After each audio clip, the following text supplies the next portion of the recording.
Oke, selamat datang di pelajaran kimia hari ini dengan KDY ya. Nah, untuk sekarang kita akan mencoba membahas mengenai yang namanya hasil kali kelarutan yang kedua ya, karena hasil kali kelarutan satunya udah. Jadi, boleh kalian buka codingnya ya di paket 9 halaman 215. Nah, untuk di hasil kali kelarutan 2 ini atau KSP2 ini, kita akan membahas dua subjudul ya, atau dua sub bab, yaitu perakiraan pengendapan sama pengaruh ion sejenis ya. Jadi yang pertama kita masuk ke perakiraan pengendapan. Apa sih yang dimaksud dengan perakiraan pengendapan?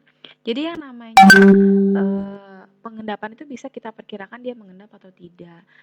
Jadi kan sebelum kita udah membahas tuh apa yang dimaksud dengan kelarutan. Kelarutan adalah jumlah zat maksimal yang dapat larut dalam suatu volume larutan. Jadi kalau kakak bikin teh manis, terus kemudian ditambahkan gula sebanyak 1 sendok, ternyata dia larut semua. Nah, kalau 2 sendok, dia masih larut atau udah mengendap ya? Mengendap itu artinya ada yang nggak larut kan? Nah, itu bisa kita perkirakan dari perhitungan. Nah, namanya adalah perakiraan pengendapan. Jadi nanti kita bandingkan antara Ki dengan KSP-nya. Kalau Ki itu adalah hasil kali konsentrasi ion dalam larutannya. Jadi yang diperoleh dari perhitungan kita. Sedangkan KSP itu udah tetapannya, jadi sudah diketahui di soal. Jadi nanti akan ada 3 keadaan, yaitu ketika Q kurang dari KSP. Nah, kalau Q-nya lebih kecil dari KSP, maka dia masih dalam keadaan belum mengendap. Sedangkan kalau Q sama dengan KSP, berarti dia tepat jenuh. Artinya apa sih, Kak?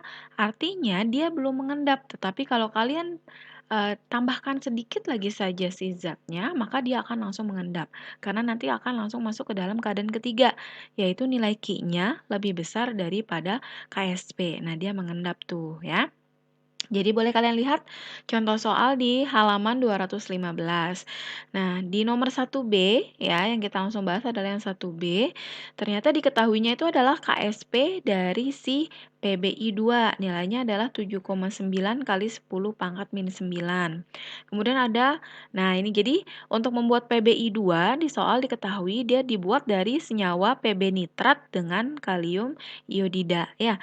Jadi nanti diketahui volume dan molaritasnya masing-masing nih. Jadi yang timbal nitratnya adalah volumenya 200 mili, konsentrasinya 0,1 molar.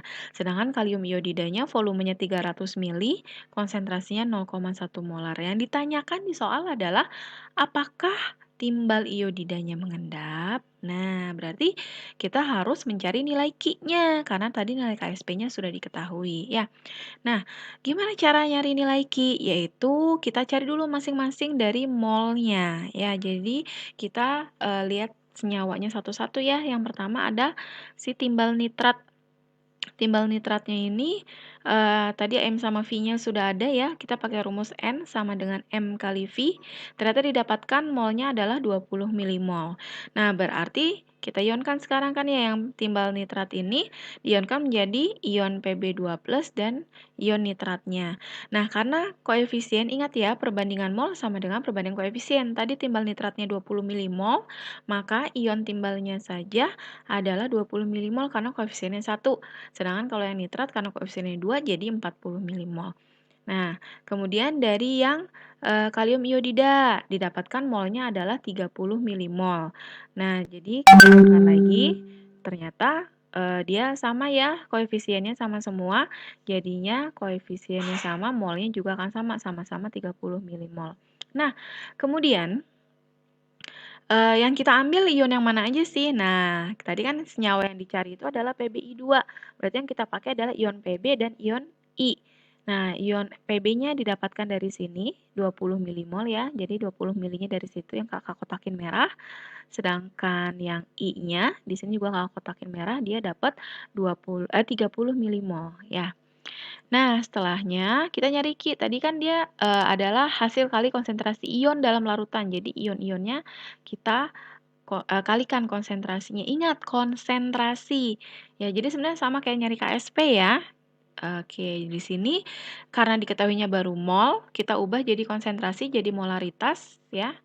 Berarti Kalau diketahui jadi konsentrasi atau molaritas, kita bagi dengan V-nya. Nah, V-nya kalau sudah direaksikan, maka yang kita pakai adalah V total. Oke, jadi di sini mol Pb2 plus yang 20 kita bagi dengan V totalnya. Tadi kan V-nya kita punya 200 dan 300, ditotalkan didapatkanlah 500 ya. Nah, jadi nanti di sini 20 bagi 500 untuk yang Pb2 plus, untuk yang I min kan 30 dibagi 500 dikuadratkan.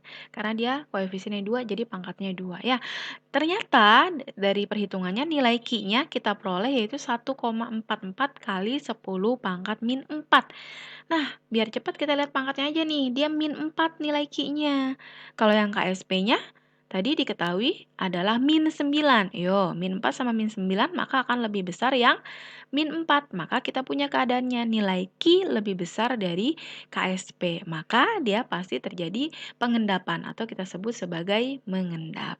Nah, jadi itu cara untuk menentukan dia mengendap atau tidak. Jadi perakiraan pengendapannya seperti itu ya. Oke, sekarang kita lanjut ke bagian yang pengaruh ion sejenis.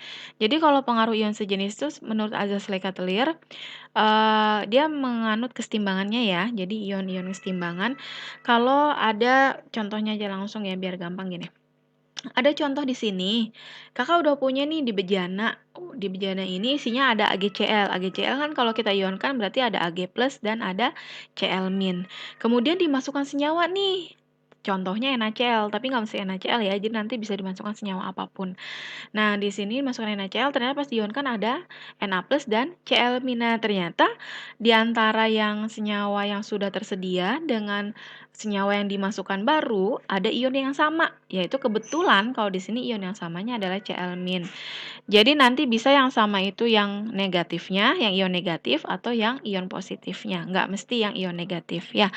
Nah, kemudian kalau dia terjadi seperti ini, ya kan, ini kan kesetimbangan nih, maka nanti zat Cl-nya ditambahin dong, ya. Cl bertambah, maka kesetimbangan akan bergeser ke kiri. Sedangkan yang kirinya bentuknya adalah solid. Nah, karena solid, maka dia akan mengendap. Jadi nanti kalau ada AgCl yang tadinya larut semua, ditambahkan NaCl yang ada ion senamanya atau ion sama, maka nanti si AgCl ini akan terbentuk endapan, gitu ya.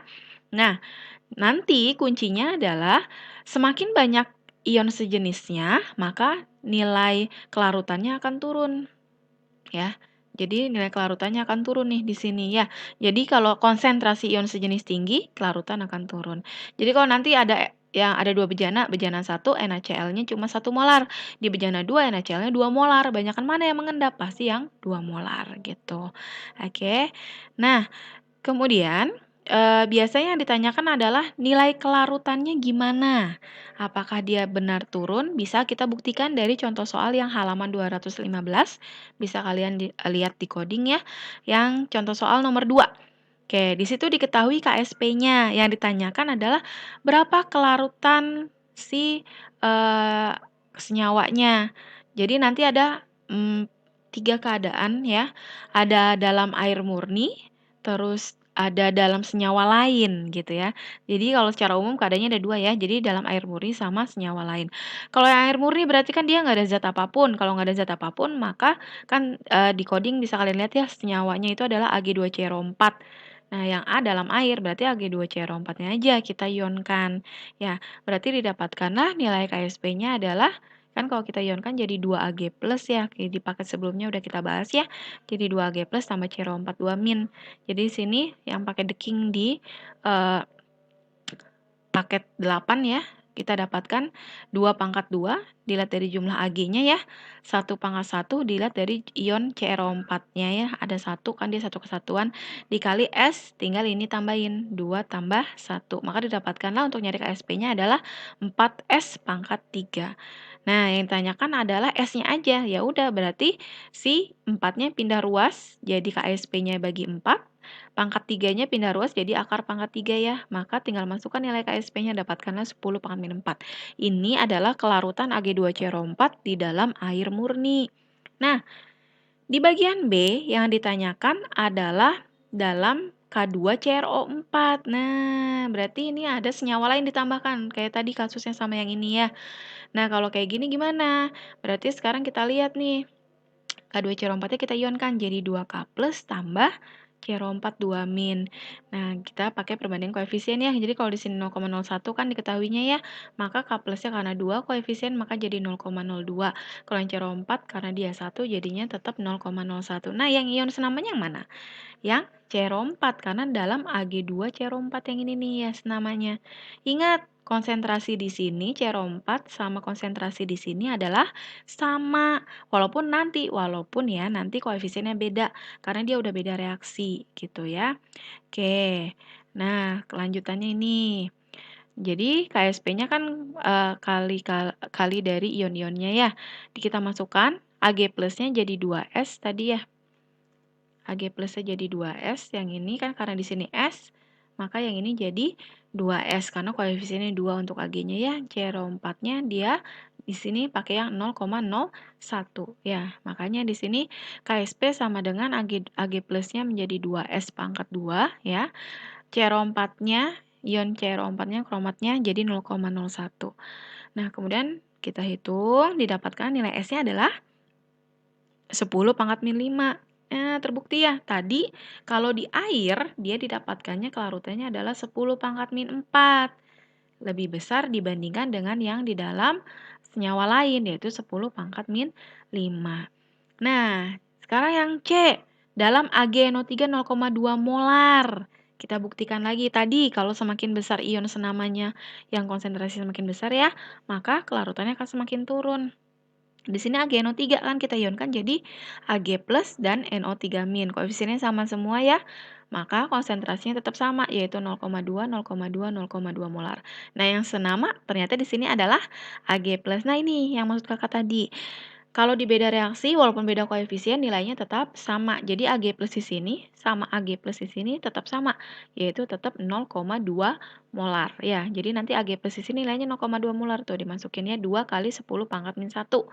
Nah, C rho 4-nya di sini karena di sini S, ini koefisiennya sama, ya 1, maka dia tetap S. Kita masukkan S. Nah, KSP-nya diketahui ya. Didapatkanlah nilai S-nya adalah 2 kali 10 pangkat min 11. Nah, lihat ya. Yang 0,01 sama 0,2 ternyata nilai S-nya lebih besar yang 0,01 karena yang efek ion senamanya konsentrasinya lebih kecil. Jadi semakin besar konsentrasinya, maka kelarutannya juga akan semakin turun ya, semakin kecil. Nah, itu pembuktiannya. Oke, jadi tipe-tipe soal untuk yang pakai 9 ini adalah model seperti ini ya, yang sering ditanyakan di sekolah. Oke, kalau begitu semoga kalian dapat memahami KSP ini lebih dalam ya. Oke, nanti kita lanjut lagi di pertemuan selanjutnya dengan materi yang lainnya. Terima kasih, sampai jumpa.